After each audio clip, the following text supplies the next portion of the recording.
साथियों, मैं आपसे वही चीज़ें नहीं दोहराने वाला जो अभी हमारे सारे लीडर्स बोल के गए। उन्होंने आपको बताया कि पिछले जब से पार्टी बनी तब से बाबा साहब से लेके बहन जी तक के संघर्षों में क्या काम हुए। मैं बहन जी ने और बाबा साहब ने, मान्यवर साहब ने क्या संघर्ष किए और क्या क्या हमारे समाज के लोगों के लिए क्या क्या काम करके और किस तरीके से उन्होंने हमारे समाज को आज यहाँ तक लाके खड़ा किया, तो वो आपको बता चुके हैं। मैं आपसे आने वाले अगले 10 साल की बात करना चाहूँगा। मैं आपसे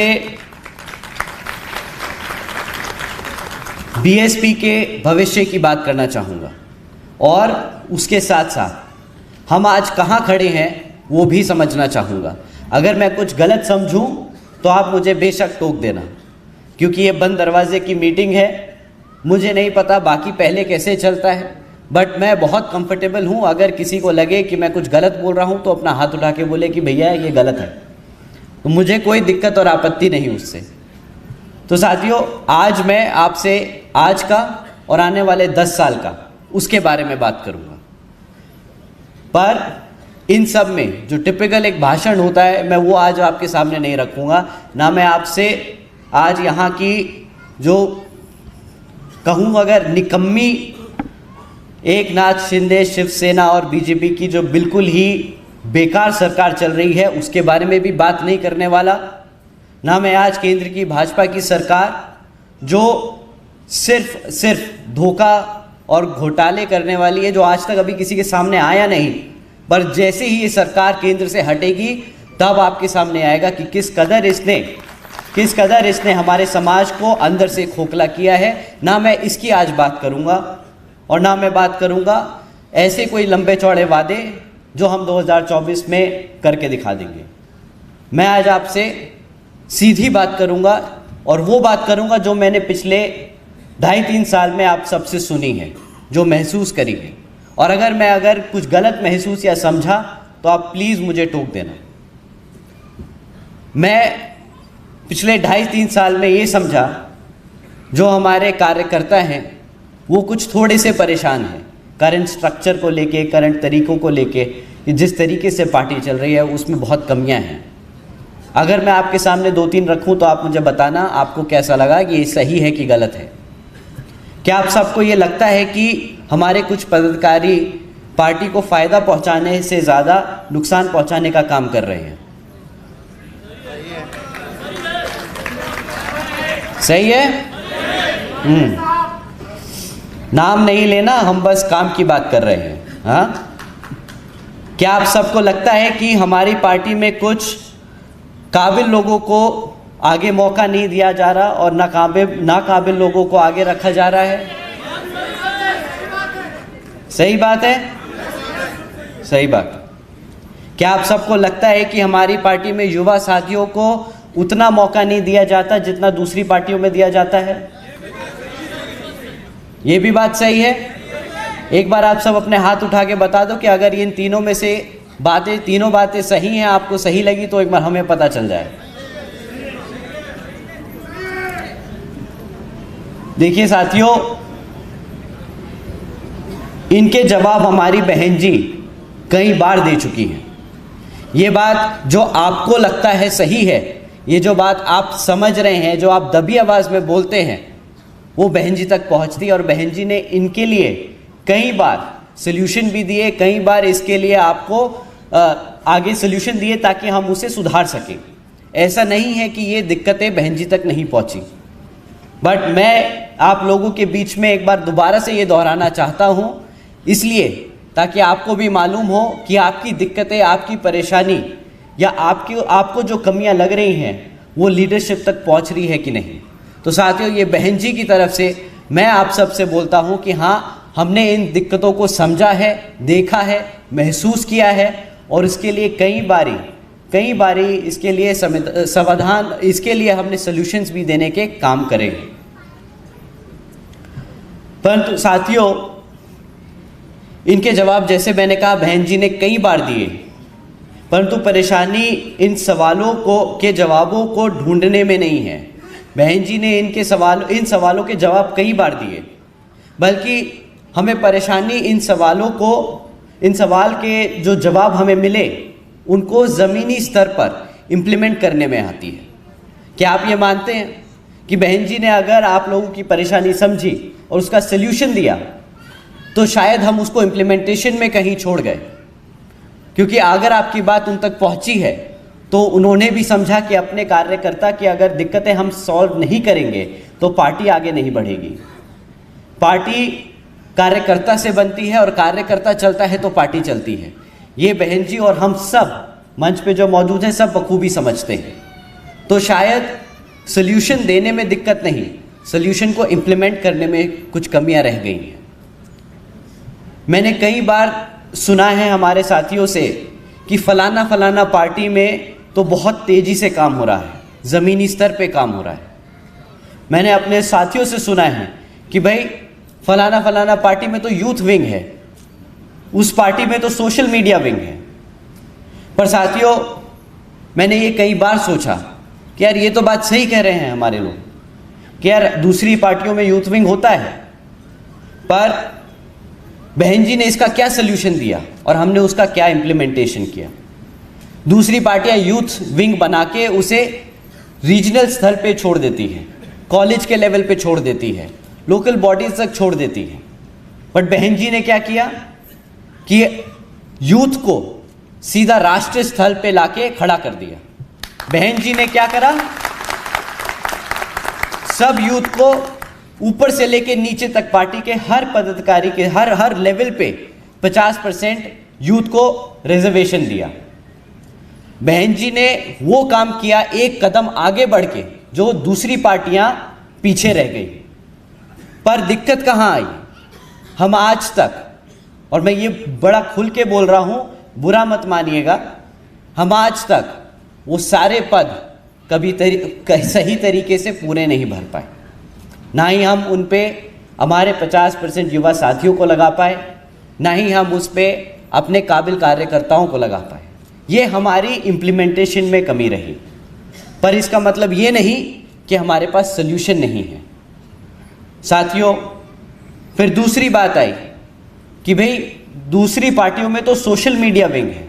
मुझसे बोला कि भैया आप सोशल मीडिया विंग क्यों नहीं चलाते, आप क्यों नहीं सोशल मीडिया पे नैरेटिव कंट्रोल करते, क्यों आप हमारे लोगों की बात आगे नहीं रख पाते, कि लोगों की तो हवा बन जाती है सोशल मीडिया पे, हमारे लोग गुमराह हो जाते हैं। मैंने ये बात भी समझने की कोशिश करी और ये बात सही है कि हमारा सोशल मीडिया विंग थोड़ा सा कमज़ोर है। परंतु इसमें एक दिक्कत है, जब मैंने दूसरी पार्टियों की सोशल मीडिया देखी तो उस पे जो लोग सोशल मीडिया पे अपने पार्टी के बारे में बताते हैं वो कभी भी नेगेटिव बात नहीं करते, कभी भी बुराई नहीं करते, कभी भी अपनी कमियां आगे नहीं रखते। हम में एक कमी है, मैं ये बड़ा खुल के बोलता हूँ, हम में एक कमी है कि जब भी हमें कोई तकलीफ़ होती है, जब भी हमारे कार्यकर्ता को कोई तकलीफ़ या दिक्कत होती है तो वो बेचारा सबसे पहले मासूमियत में ही सही, नादानी में ही सही, सबसे पहले सोशल मीडिया पे जाके अपनी दिक्कत बताता है। शायद वो गलत है, पूछिए क्यों? जब आप अपनी कमी ऐसे ओपन में डालते हैं, भाई जब आप अपने घर की दिक्कत बाहर समाज में ऐसे डालते हैं तो लोग उसका गलत फ़ायदा उठाते हैं। उससे क्या लगता है कि भाई हम कमज़ोर हैं, सामने वाला दुश्मन हमें समझता है कि हम कमज़ोर हैं, हमारे यहाँ तो झगड़े बहुत हैं, हमारे यहाँ लड़ाइयाँ गलतफहमियाँ बहुत हैं। उससे वो उस चीज़ का गलत फ़ायदा उठाते हैं और वो उसको हमारे खिलाफ इस्तेमाल करते हैं, उसको और नेगेटिव बनाते हैं और बोलते हैं कि भाई ये तो पार्टी ख़त्म हो गई, ये तो लोग आपस में ही बिखर गए, ये कैसे आगे बढ़ेंगे, आपका नेक्स्ट बेस्ट ऑप्शन बीएसपी नहीं फलाना दूसरी पार्टी है। तो साथियों, इससे पहले कि मैं आपको सल्यूशन दूं कि हम सोशल मीडिया विंग बनाएंगे, हम इसको ऐसे नैरेटिव कंट्रोल करेंगे, मैं आपसे एक पर्सनल रिक्वेस्ट करना चाहूँगा और आपसे रिक्वेस्ट करूँगा कि ये आगे अपने साथियों को बताएं कि अगर कभी भी कोई दिक्कत है, कभी भी कोई आपको परेशानी है, उसे कभी भी मीडिया पे ना डालें। आप अपनी दिक्कत लेके अपने कमेटी के पास आओ, नहीं सुनते कोई बात नहीं, कभी कभार मुझे भी लगता है, मैं घर में छोटा हूँ, मैं अपने पापा से शिकायत करता हूँ कि पापा ये ठीक नहीं है, वो जी ये ठीक नहीं है। मैं अपने सीनियर से बोलता हूँ कि ये ठीक नहीं है, बट वो नहीं सुनते। मे बी उन्हें ज़्यादा अच्छा पता है, वो हमसे थोड़े से ज़्यादा एक्सपीरियंस्ड हैं, उन्हें थोड़ा सा आगे का दिख रहा है। मे बी हमें जो आज गलत लग रहा हो वो हमारे आगे के फ़ायदे के लिए हो, तो आज उसे वहीं पे छोड़ दें। आपने अपनी बात रखी, आपने अपनी कमेटी तक अपनी बात पहुंचाने का काम किया, आपने वहां तक लेके गए, आपने अपना मैसेज डाल दिया, आपका मैसेज कहीं ना कहीं ज़रूर सुना जाएगा। जैसे आज मैं आपके सामने 3 कमियां लेके आया, तो ये आप ही सभी की कमी है। आपने कभी इसको ऊपर खोलने में नहीं बोला, बट आपकी कमियां, आपकी जो आपने जो कमज़ोरियां बताई वो पहुंच गई ना लीडरशिप तक। ऐसे ही अगर आप अपनी कमियां सोशल मीडिया पे ना डालकर अपने कमेटी में, अपने लोगों में बताएं, उससे बाहर दुश्मन वाला हमारी कमियों का फ़ायदा नहीं उठाएगा। ये बहुत ज़रूरी है कि हम दुश्मन को कभी भी अपने आप को कमज़ोर ना दिखाएं। हमें हमेशा बाहर समाज में एकजुट, एक मजबूत और एक ताकतवर परिवार की छवि देनी है। तो साथियों, इससे पहले मैं आपको सोशल मीडिया का एक बहुत बड़ा प्लान दूं, आपसे रिक्वेस्ट करूंगा कि आप सोशल मीडिया पे कभी नेगेटिव ना डालें और कोशिश करें जब भी कोई आपको कोई पॉजिटिव न्यूज़ दिखे, कोई मीटिंग ले रहा है, कोई कैडर ले रहा है, कोई अच्छी बात कर रहा है, आपस में ही परिवार में 4 लोग बैठ के बात कर रहे हैं, उसे आप डालो। उससे क्या है कि आपकी अच्छी बात बाहर पहुंचेगी। आप उन लोगों को समझ आएगा कि शायद बीएसपी सामने एकदम फ्रंट पे आके नहीं लड़ती, बट उनकी जो नींव है वो इतनी मजबूत है कि घर में बच्चा बच्चा बाबा साहब से लेके अपने हर संत गुरु के बारे में जानता और पहचानता है। तो साथियों, ये रही बात सोशल मीडिया की। अब इसके बाद तीसरी दिक्कत है, और बहुत बड़ी दिक्कत है, कि भाई हमारे कुछ पदाधिकारी हमें काम नहीं करने देते, या गलत लोग गलत जगह बैठे हैं और उसकी वजह से पार्टी को नुकसान हो रहा है। ये बात आपने मुझसे बोली, आपने लोगों से बोली, और ये आपने महसूस करी। आज मैं आपसे खुल के बोलता हूँ कि ये चीज़ मैंने भी महसूस करी। मेरे को भी बहुत दिक्कत आती है बहुत बार काम करने में। बहुत दिक्कत आती है कि बहुत सारे प्लान्स हैं, बहुत सारी स्ट्रैटेजीज़ हैं जो हम करना चाहते हैं, बट हम नहीं कर पाते। हम मजबूर हैं कि स्ट्रक्चर अभी ऐसा बना हुआ है जिसमें कुछ लोग ऐसे बैठे हैं जिनको हम अभी छेड़ नहीं सकते, जिनको हम अभी हिला नहीं सकते। खैर, वो बड़े भी हैं हमसे, कई जगह बड़े हैं, कहीं जगह गलत हैं, पर हम उनको नहीं छेड़ेंगे। हम अपने आप को मजबूत करके अपने स्ट्रक्चर को दोबारा से रिवर्क करेंगे, हम इसको दोबारा से बनाएंगे। साथियों, अब आने वाले कुछ महीनों में हम पिछले 2.5 साल से सुन के समझ के दिक्कतों को कुछ काम कर रहे थे, और उसके लिए अब आने वाले कुछ महीनों में हम कुछ चेंजेस लेके आएंगे। ऑफ कोर्स आने वाले कुछ महीने थोड़े से क्रिटिकल हैं, क्योंकि लोकसभा का चुनाव हमारे सर पर है, उसके साथ साथ विधानसभा का महाराष्ट्र में चुनाव सर पर है। तो इन चीज़ों को ध्यान में रख के हम जो स्ट्रैटेजी रोल आउट करेंगे उसको हम थोड़ा सा संभल के और सोच समझ के करेंगे। या आने वाले कुछ ही महीनों में, जैसे मैंने कहा, बहन जी के दिशा निर्देशन के अनुसार हम आप सबके बीच में कुछ ऐसी टेक्नोलॉजी और प्रोसेसेस चेंजेस लेके आएंगे जिससे आप सब अपनी बात सीधा बहन जी तक पहुंचाने का काम कर पाएंगे। वो 2 वे कम्युनिकेशन नहीं होगा कि आप बोले और बहन जी उधर से जवाब दें, परंतु आपकी बात बहन जी तक जरूर पहुंच जाए, ये हम जरूर करके देंगे। साथियों, इसके साथ साथ लोकसभा का चुनाव जो अब हमारे सर पर है और हमें अभी बहुत काम करना बाकी है, तो मैं आपको 2024 के लिए कोई लंबे चौड़े वादे नहीं करके जाऊंगा, परंतु अगर आपको मैं कहूं कि जो हम आज से 10 साल पहले थे, अगर हमें वहीं पे वापस जाना है, उसी हाइट पे पहुंचना है, उसी ताकत और उसी मजबूती पे दोबारा पहुंचना है, तो आज से हमें अगले 10 साल के लिए मेहनत करनी होगी। और वो मेहनत एक एक करके करनी होगी, एक एक कदम बढ़ा के करनी होगी। ये कोई लॉन्ग प्रोसेस नहीं कि हमने आज यहाँ से लगाई और कल हम छलांग मार के सीधा प्रधानमंत्री बन गए, वो पॉसिबल नहीं है।